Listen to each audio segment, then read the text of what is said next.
अगली सुबह अचानक लाइब्रेरी के घनघोर सन्नाटे में किसी के जूतों की कदम खटर पटर से गूंज पड़ी। हर किसी की नजर उस शख्स पर ही टिकी हुई थी। जूतों की लंबी लंबी चहलकदमी सुन युग भी एक बार बेचैन हो मन ही मन बोला, लगता है लाइब्रेरी में कोई प्रोफेसर आए हैं। लाइब्रेरी में घनघोर सन्नाटा पसर गया था। वैसे भी अपने को क्या लेना देना है, कोई भी आ जाए, मुझे तो किताबें ढूंढनी है। इतना कह युग वापस से लाइब्रेरी में सीढ़ियों से ऊपर चढ़कर किताबें ढूंढने लगा। तभी पीछे से आवाज आई। आवाज सुनकर युग पीछे मुड़ा। तभी सामने खड़े शख्स ने कहा, क्या बे, तू यहां क्या कर रहा है? तू इधर है और तूने बताया नहीं। अपने छाती पर हाथ रख विवेक ने लंबी गहरी सांसें लेते हुए कहा, बे बोलेगा बे साले, कमीने, तुझे कितना फोन किया, तू साला इधर किताब ढूंढने में व्यस्त है। तेरा सही है बेटा। युग अभी भी चुपचाप सिर्फ किताबें ढूंढ रहा था। ये देख झल्लाते हुए विवेक ने एक बार फिर कहा, क्यों बे, ये कैसा सड़ा सा मुंह बनाया है? कौन सी तू हड़प्पा के खोज में निकल रहा है कि इतिहास की हर किताब छान पड़े? युग अभी भी मौन होकर चुपचाप लाइब्रेरी में किताबें ढूंढ रहा था। विवेक, ठीक है भाई, मत बोल, तू जा रहा हूं मैं। युग अभी भी चुपचाप भूत बनकर ढूंढ रहा था किताबें को। ये देख विवेक जोर से चिल्लाते हुए बोला, साले तू नहीं बोलेगा? युग, क्या बोलूं, बता, क्या सुनना है मुझे? युग का झल्लाया जवाब सुन विवेक बोला, यार कुछ नहीं, मैं बस। खुद को संभालते हुए युग बोला, सॉरी यार, मैं तुझे हमेशा सुनाता हूँ, एक तू ही है जो मेरी हर वक्त मदद करता है। अच्छा ठीक है, इतना देवदास मत बन, अब बता भी क्या हुआ है? विवेक की बात सुनते ही युग बोला, मैं कहीं भाग जाना चाहता हूँ, माँ पापा मानवी सबसे दूर। अब क्या हो गया? मम्मी का दिमाग ही खराब है, चरस कर रखी है मेरी जिंदगी में। खिल्ली उड़ाते हुए विवेक ने कहा, अबे साले, कभी तो तू अंकल जी की सोचा कर, जरा सोच बे, वो कैसे अपनी जिंदगी इतनी दूर तक चला ले गए आंटी जी के साथ? सोचा है तूने कभी? अबे साले, तेरी बात में एक लॉजिक नहीं होता, कहीं की बात कहीं ले जा रहा है। अब मुझसे क्या लेना देना, पापा की आइटम है थी, उन्हें पसंद थी इसलिए वो झेल गए। दूर बैठी रिसेप्शन के टेबल पर हाथ पीटते हुए लाइब्रेरियन बोली, ये क्या हो रहा है? तुम दोनों में से कोई कुछ बोलेगा? ये सुनते ही युग बोला, ये साला डिस्टर्ब कर रहा है मुझे। युग ने बड़े ही चालाकी से विवेक की तरफ उंगली करते हुए कहा। इस तरीके का हरकत देख विवेक की मानो काटो तो खून नहीं। उसने गरियाते हुए कहा, तेरी माँ की, निकल साले तू लाइब्रेरी से बाहर, तब बताता हूँ कौन कितना शोर करता है। साले, हर बुरे वक्त में मैं तेरे साथ खड़ा रहता हूँ, और तूने क्या किया? कमीने, अभी थोड़ी देर पहले ही मिमिया रहा था।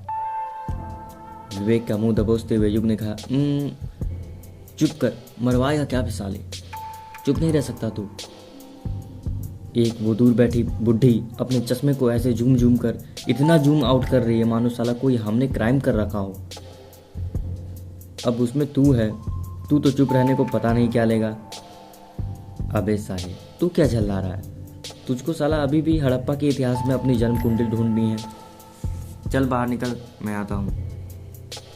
युग ने बड़े ही आराम से अपनी जगह पर जमाते हुए किताबों को लाकर कहा, बात तो माननी पड़ेगी विवेक जानू की। खुद में बड़बड़ाते हुए युग ने कहा, साला बाहर खड़ा होकर गरिया रहा होगा मुझे। इतना कहते हुए युग ग्राउंड में आ पहुंचा। घास पर बैठते हुए युग बोला, हाँ भाई बोल, तुझे क्या जानना है?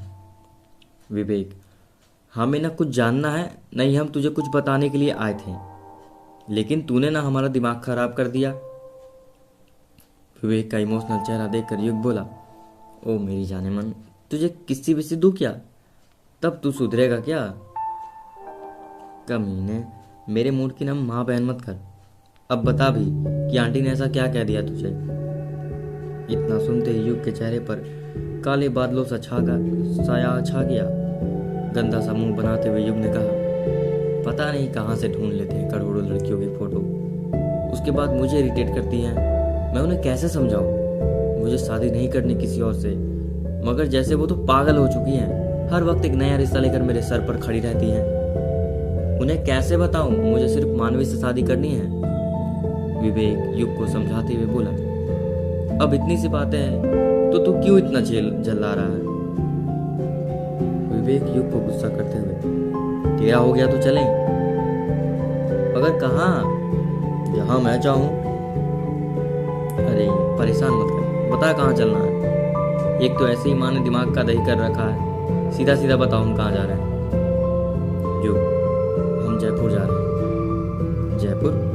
वो क्यों, जयपुर में क्या है। युग ने लगभग चौंकते हुए कहा, तू बता कहाँ चले तब। विवेक ने बड़े ही प्यार से युग के कंधे पर हाथ रखते हुए कहा, पता नहीं यार, बस इन सब से दूर। ओके बैरागी जी, विवेक ने मस्ती से कहा तो युग बोला, बोल ले, सबके दिन आते हैं बेटा। ये सुनते ही विवेक ने युग को कसकर गले लगा लिया। अबे छोड़, मेरा दम घुट रहा है साले, मर जाऊंगा मैं, इतना तेज से दबा दिया तूने मुझे।